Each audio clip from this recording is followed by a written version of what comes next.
Shalom, shalom et excellent jeudi à tous les valeureux guerriers de Christ et à tous les porteurs de la vie de Dieu.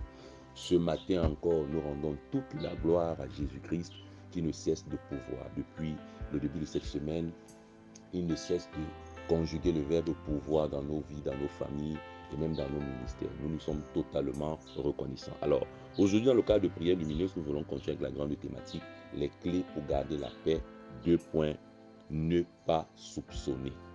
Waouh! Nous devons savoir que aujourd'hui, nous sommes dans un monde qui nous amène à ne pas nous présenter tels que nous sommes. Nous sommes dans un monde où la majorité des personnes vivent avec un masque.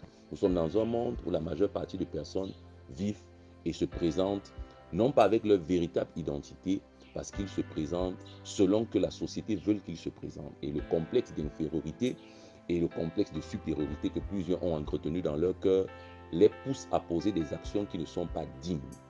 Et même dans le royaume de Dieu, aujourd'hui dans la maison de Dieu, on a plusieurs personnes qui n'ont pas encore guéri de ces différents maux psychologiques qui les amènent à se présenter tels qu'ils ne sont pas.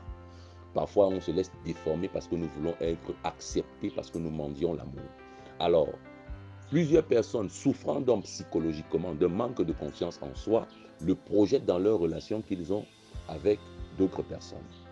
Et ces personnes-là, généralement, soupçonnent beaucoup. Vous savez, lorsque tu as été infidèle et lorsque tu es infidèle, il est plus facile pour toi de soupçonner ton partenaire d'infidélité.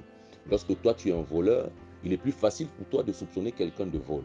Lorsque tu es un détourneur de deniers publics, il est plus facile pour toi de voir quelqu'un qui prospère et penser et même soupçonner que lui aussi détourne des deniers publics. Pourquoi? Parce que nos points de vue envers notre prochain, ce sont généralement le reflet de nos pensées sur nos propres personnes.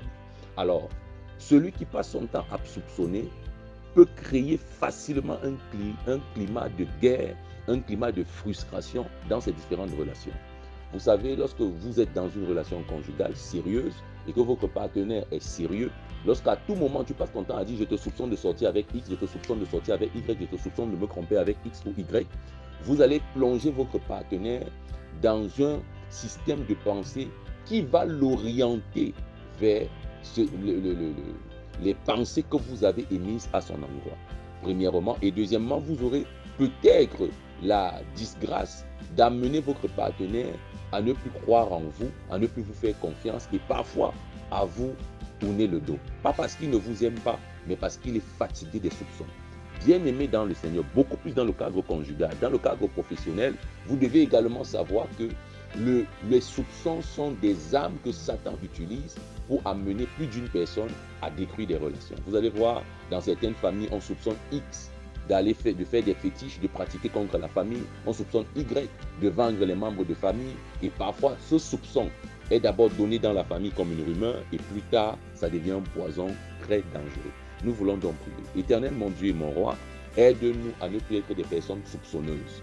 Délivre-nous de l'esprit de soupçon dans tout ce que nous faisons et dans tout ce que nous sommes appelés à dire. Aide-nous, Père éternel, à avoir une pleine confiance en nous, une pleine confiance en nos partenaires. Seigneur, merci de le faire. Que la gloire et l'honneur te reviennent. C'est dans le nom de Jésus-Christ que nous avons prié. Amen. Tu es hautement béni et que le Saint-Esprit nous conduise. Shalom.